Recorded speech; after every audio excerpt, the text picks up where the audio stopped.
Hey y'all, this is again Dr. Nikisha. You know who I am. I am a certified geriatrician and internist, and through my videos, I love to give my sassy seniors and their savvy caregivers all the medical tips and tools they need to age like a boss. Yes, Alfreda, to age like a boss. So you know who I am, Dr. Nikisha. Today, I wanted to simply talk about something that literally and figuratively is a pain for me. This thing gets really under my skin and it is a pain. You may be wondering, what in the world are you talking about? Well, pain. The thing that is a pain for everybody. Doesn't matter your age, your color, your gender. Pain is pain is pain. Trust me, everyone's been there before. You've been there with a headache, you've been there with a toothache, you have been there with a stomach ache or a chest pain. And we all know how it feels when you go into the office and the first question you get over and over is, drum roll, tell me, what does it feel like?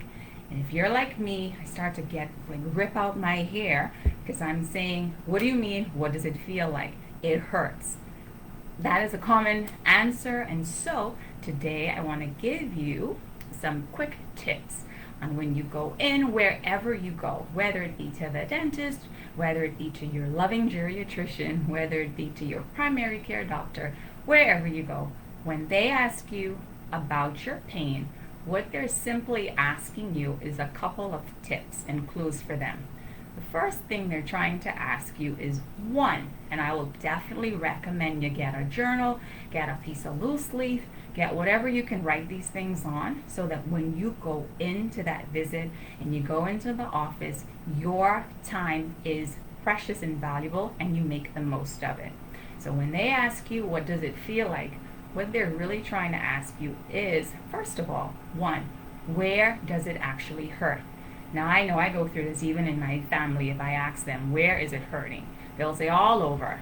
But to make your primary care doctor's life easy, or your dentist's life, or whomever, try to be as specific as possible. So I have this little trick and a little tip that I use. And I always tell people, if you had to use like just one finger, your index finger, and you had to try to find the spot where it is the worst, see if you could find that spot and try to pinpoint it with one finger. So the first thing people want to know is, where exactly is the pain, okay? So you try to localize the position. Secondly, the other thing that they want to know, this is huge. You may tend to think it's not important, but try to go back in your mind and replay what exactly were you doing when you felt the pain. I'll let you know, for example, chest pain while you're asleep or something that wakes you up is quite different from pain in your chest that may happen after you've had something to eat late at night. So try to go back and replay the steps in your head so you can figure out, what exactly was I doing when this pain happened. And as a caveat to that second point, try to figure out or try to document how long the pain has been going on. All right, so the two things we said so far: try to use one finger to localize where the pain is. And two, try to think back like a detective. Like, what were you doing when it started? Number three, the other thing we want to find out is, where exactly does the pain go? Like, does it just stay in one area? So if you're having chest pain, classic, you'll see it on TV, you'll see it in books, you'll see it all over. The classic, I used to like to watch Sanford and Son, and he would clutch his chest and he'd say, "Oh, Elizabeth, Elizabeth." So the classic chest pain that makes us really concerned is the chest pain that is resulting from a heart attack. That chest pain is typically going to feel, the elephant's on my chest and it's going down my arm, or it's going up my neck to my jaw. That's different from the pain that you may feel from, say, having a clot in your lungs, and what we call a PE, or a blood clot. In that particular pain, that can be deadly, and that pain may be associated with lots of shortness of breath, pain when you try to take a deep breath in. So try to figure out exactly, does the pain stay there or does the pain travel? That's number three. Then the other thing that you want to find out, or you want to document when you're having pain, It may sound very simple, but the other thing you want to document about your pain is what exactly makes it better. So what makes it better? So some people will say, you know what, when I get this pain in my stomach, doc, if I go drink some ginger ale and I get a good burp or whatever, that kind of takes it away. Or, if I get this particular headache and I go into a dark, dark room and I have to tell everybody, turn the lights off, and it just has to be peace and quiet, try to write down what makes the pain better. But on the flip side, everything has a flip side, also write down what can make the pain worse. So what can aggravate it. So for example, some people will say, when I get specific types of pain, if I have like arthritis in my knees or arthritis in my back, and if I stand up for long periods, the pain is excruciating. But if I bend over and I go to the food store and I'm trying to push a cart, once I do that, the pain in my back kind of gets better.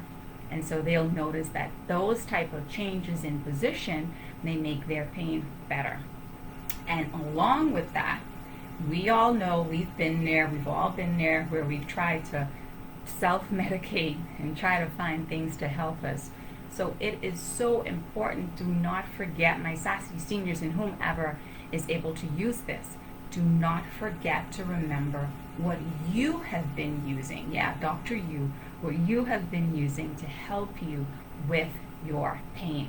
Now that can be lying down, that may be taking a baby aspirin, that may be rubbing a pain cream to the area, whatever it is. It's so, so important not to neglect or to forget to mention what exactly makes the pain better, what exactly you have tried. So, like I say, to recap, keeping this very, very short today for my sassy seniors, pain is something we all have gone through.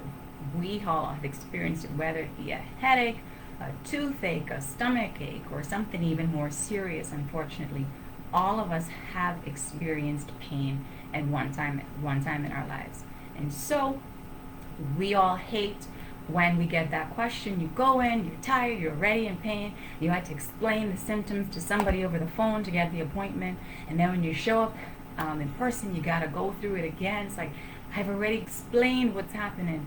Then the person comes in the room and they're asking you, so please tell me again, what does it feel like? And you're about to say, oh my goodness, I already told them what the pain feels like. It just hurts. We're not trying to be difficult. We're just trying to get a sense of how is the best way we should help you. So to make sure that you make the most out of your time is precious. Your time is valuable. And so you want to make sure that when you show up to go and have your visit and get your pain addressed, that you come ready and loaded with all of the important information that your doctor needs to help you. So we are going to go over the things that you want to write down, and make sure you write it on a loose leaf, write it in a little pocket book, write it in a little journal, whatever that you can have to remind you. So number one, first thing you want to mention or write down when you're having pain, like we said, try with one finger, index finger, as best as you can to localize the exact location where the pain is the worst. The more you can do that, the better your physician can try to localize and kind of hone in. People can have chest pains. We sometimes call it the serious 6. So somebody may have a chest pain from the common thing that we know of, the heart attack, or they may have a clot in the lungs. We call that a PE. Or they may have an infection in their lungs like pneumonia, in which case they may be coughing, they may be having fevers or chills. There's other reasons that you can have chest pain. Somebody may be having really bad reflux. But the more you can localize that pain, the better it is for you and the better it is for your time. Secondly, in that little notebook, in that loose leaf, whatever it is, the second thing that you want to make sure of is document. Try to go back in your head as a detective and write down, what exactly was I doing when this thing happened? Was I asleep and it woke me up? Did it happen after I tried to reach for something and now I'm having shoulder pain? All of that is so important. So write down exactly what you were doing when that pain happened.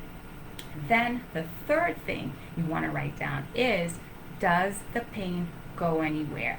Does it travel? Sometimes if people are having things like kidney stones, the pain will feel like it's in their back and it's coming all the way around. We call it like loin to groin. So the other thing you want to write down, does the pain stay in one area or is it traveling? And finally, the final thing that they're trying to ask you when they say, tell me more about the pain, all they're trying to ask you is, what makes it better or what makes it worse? So if you took medications, if you rubbed down with cream, if you used an ointment, a salve, if you used Tylenol, whatever, write that down. If you had to go in a dark room and that made your headache better, write that down as well. And on the flip side, write down what makes it worse. So for example, if you're having chest pain and you find that, taking those deep breaths makes it really, really hurt more, that is so important to let your physician know, because that can signal something more serious. So I hope that helped you. So when you get that question again, what is your pain like? How do you feel? You will go in there like a boss. You will be able to run that list. You'll be able to say, Dr. So-and-so, here you go. This is what I'm going to tell you. This is where it started. This is where it's located. This is what I was doing when it happened. This is what makes it better. This is what makes it worse. And this is what I tried before I came to see you. So if you got those tips, you are ready to go. You are a boss.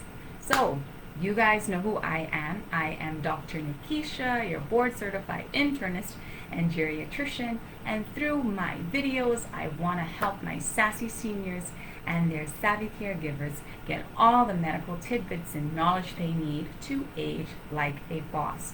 So remember this time to please be safe. Check on your family, check on your loved ones.